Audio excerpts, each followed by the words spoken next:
I am going to be showing you some fantastic tips of ways you can get ahead before Phase 2 even launches. This is going to be for getting around and travelling, professions, experience, PvP, and those pesky reputations. First up is flight paths. In order to minimise that friction of travel before we get our hands on those juicy level 40 mounts, more on those shortly by the way, of course flight paths are our preferred method of getting around. A few ones to note importantly for questing are going to be South Shore and Torren Mill if you haven't got these already, because of the ample access we get to Arathi Highlands, which is going to be a perfect place for levelling in Phase 2.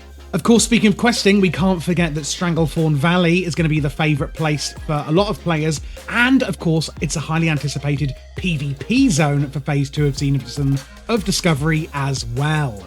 If you are Horde, don't forget you can just hop on that boat over from Ratchet. Alliance, however, will have to walk their way down of those Eastern Kingdoms.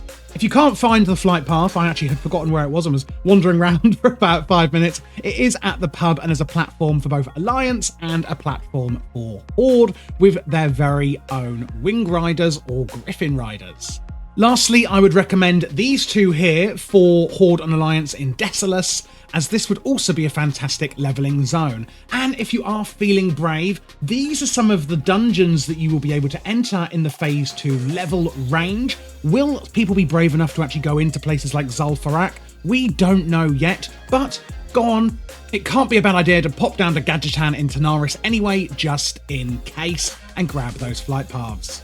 Number 2 on the list then is actually going to be visiting your class trainer, making sure you've got enough gold to handle and learn all of those skills that we're going to be learning up to level 40. Before you say, but surely that's really cheap, I have just added up all of the priest ones from 25 to 40, and it actually comes over a whopping 50, yes, that's right, 50 gold. So if you are poor, like me with my 4 gold down here, then actually getting that 50 gold extra for this could be really worthwhile before Phase 2, making sure you're always going to have enough. Number 3 is cooking prep. Now, while we don't know the exact level cap of professions in Phase 2, we can assume that it may be something like 200. That means farming things like these raptor eggs in the wetlands or these lions in Hillsbrad Foothills for these recipes here will help you easily achieve at least 175 in cooking on day 1. Remember, I'm saying here to farm the ingredients now so that you can cook them and increase your level once Phase 2 drops immediately. I have checked and both of these mobs are level appropriate for us in Phase 1. And a little secret gold making tip here that could be useful, we will see, is that people may be looking to buy large quantities of these resources once Phase 2 drops. So again, if you farm them now, you could be quids in when Phase 2 drops by using this tactic on the auction house, we will see.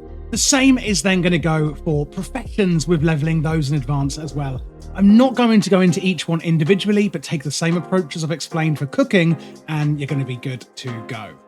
Number 4 is quite simply get rich quick and get 100 gold, so that when you do reach 40, again, you're not left short and you can afford one of these bad boys from the trainers. Remember, it's 80 gold for the mount and 20 gold to actually be able to train to ride the mount as well.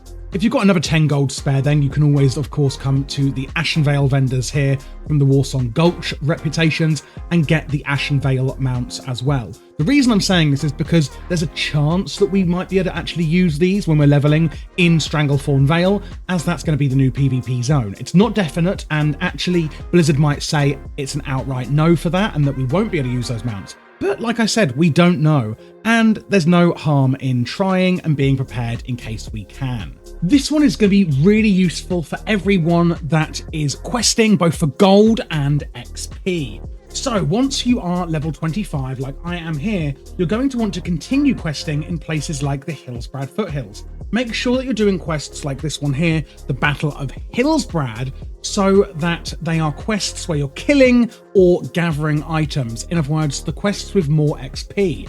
And the reason we want to do this is because we can leave them pending as complete, and when phase 2 finally comes, we can go and hand in all of these quests for a huge XP boost, meaning we could even just get an extra whole level or 2 levels of XP on day 1. Like I said, really great place is Hillsbrad Foothills if you've got quests here that you haven't completed. Another one is going to be the Southern Barrens. You can see here there's quite a lot of level 25 quests on my screen, level 24, 25. I could do all of these quests up to 20, getting that quest log full, not handing them in at all, to mean that on day 1 of phase 2 I could just get all that juicy XP. Even in places like Thousand Needles, you can see there's a few that I could do right here. Another tip, if you don't want to do that, or you could do both depending on how many quests you can find available, is that once you get level 25, you can actually hand in these quests and they're going to give you gold rather than XP as a reward, which is fantastic. There's a really great hack to get gold at level 25 in phase 1 as well. So you could do a bit of both and get some XP for phase 2 and get your gold up for phase 1. Regarding XP, another little tip that I've got as I'm leaving Orgrimmar here is don't leave Orgrimmar. Basically, what I'm saying is don't forget about the rested experience that we can get. A few days before we log out, before phase 2 comes, make sure that you're logging out in Orgrimmar or Stormwind so that you get the absolute maximum of the rested experience. This could be up to 8 hours of double experience when phase 2 drops, further pushing you ahead, especially with all those quests that you've got up. Imagine handing all those in, boom, boom, boom. We've got all this experience from that, and you've got a ton of rested to carry on you with you.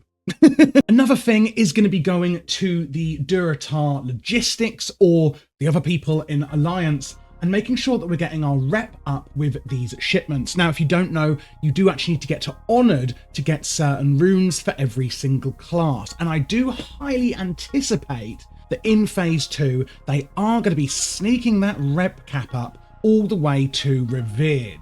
If you don't know how to do it, you basically are going to find, as you can see in my inventory here, these supply shipments, fill them up with whatever they're asking to, come here with a full shipment and hand it in for a bit of silver. And you can't see here because I'm in the way, but that has just increased my reputation by 800 alone with that shipment.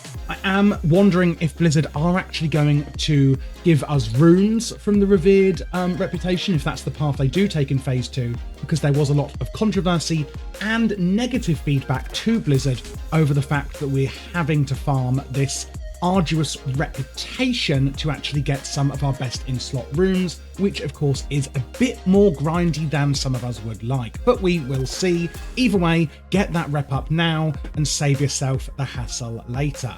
Speaking of runes, don't do what I have done and only get 3 of yours. I am going to be getting a few more of these later today. Don't at me. Because we don't know what is going to be best in slot in phase 2. Remember, even though the runes that you may have now, some of them may be useless, with the new runes coming and the new talents, etc. that we're going to be getting in phase 2, we don't know if some of these older, useless ones that we have currently will actually then become best in slot. So again, even if you have got all of your best in slot ones currently and you haven't bothered to get the other ones, it could be a really good idea to make sure you're getting all of them just so that we're extra prepared.